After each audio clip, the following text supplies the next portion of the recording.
What's up, gamers? It's me, Thighgraine, and I just woke up from a really good nap, and you know what? I was feeling a little bit funny, so I decided to open up Instagram, and I saw possibly the most tragic news of my year so far. Princess Jeanette Global is coming to an end. Honestly, I hope this is an April Fool's prank. If it's an April Fool's prank, I'll change it after the fact that when it's revealed to be like, I got debated by Crunchyroll or something. Crunchyroll surprised me. No, Crunchyroll lied to me, it'd be better. But I'm really hoping it's an April Fool's prank, because when I saw it, Here, I'll just pull it up for you guys. Ready? It says here, ending service notice. Thank you, Knights, for your amazing support during our adventure in Landisol. Today we must share that Princess Jeanette Redive will come to an end on April 30th, 2023, UTC. We're incredibly grateful to our loyal fans and for all the bonds we've made along the way during our journey together. Once again, from everyone involved, thank you for your support of Princess Jeanette Redive. Now, you hear that and you're like, oh shit. It's over. Every second I spend grinding, it's just over, you know? All those fucking 6 stars I got, it's over. They have no meaning.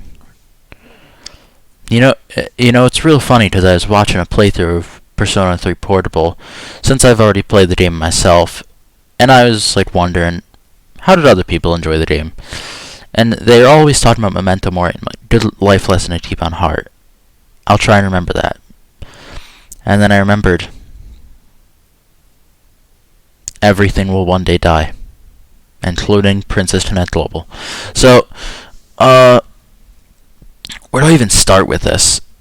So, here's my reason for thinking that it's not some sort of April Fool's prank, and that's mostly because,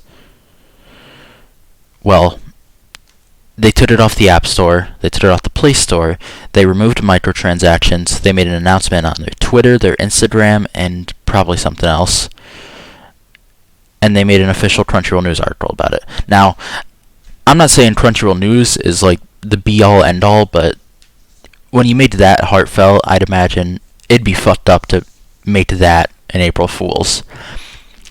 And also, I guess it's only a couple of days. You could just take it off the App Store for then, but that would limit growth, especially as new players. And it's also dumb to take off your microtransactions for a few days, but who am I to talk about business? So, that's it. That's the end of Princess Jeanette. The rest of this is just going to be a memorial. It's going to be sharing my time with Princess Jeanette. So, if you just wanted to hear the news and hear if it was probably April Fool's or not, there's your video. Don't forget to like, comment, subscribe. But if you want to stick around and listen to me talk about my experience and have my life well playing Princess Jeanette, stick around.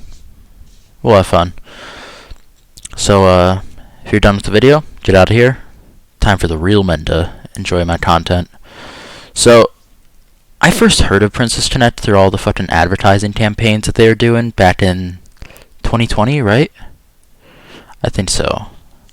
If not, I'm wrong. It might be 21, but either way, you did it.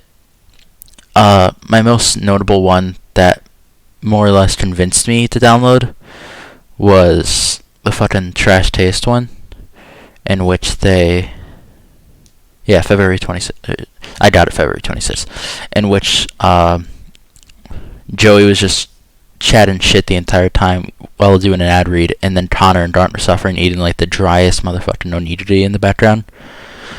And I was like, damn, I'll go for it. I'll buy it. I'll get the game.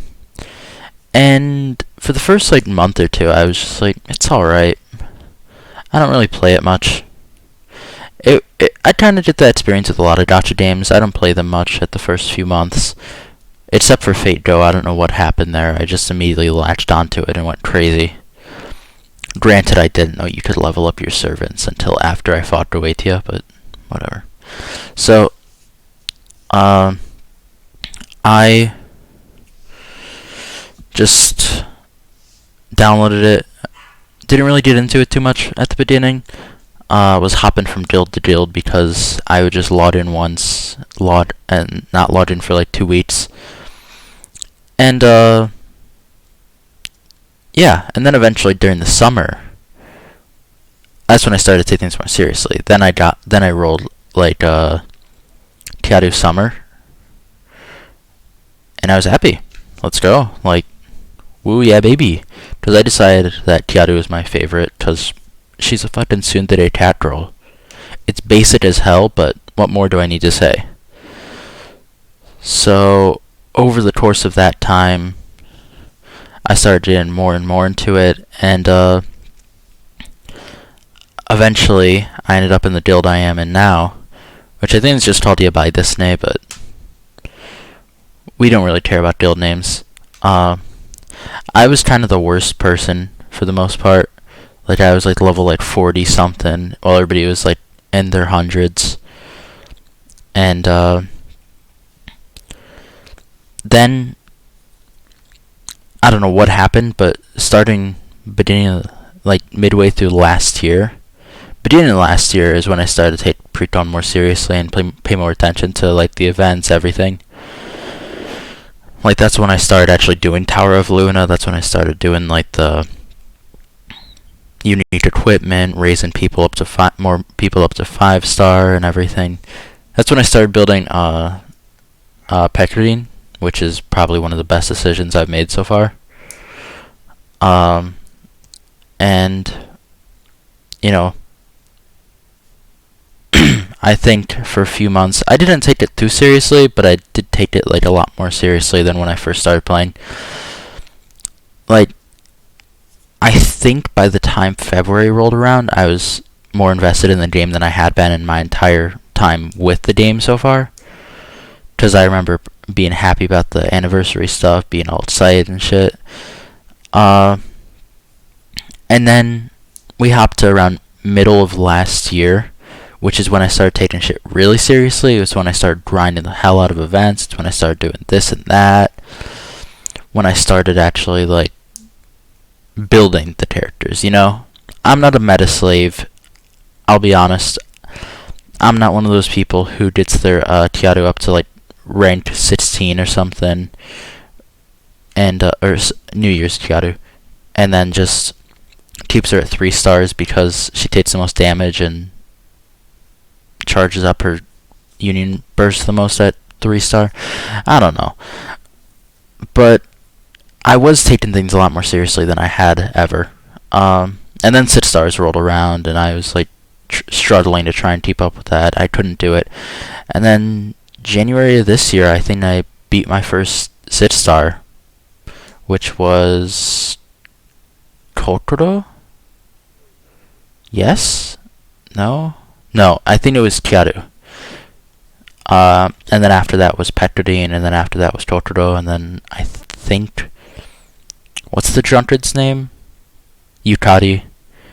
I just built pretty much everybody at this point in the game. So,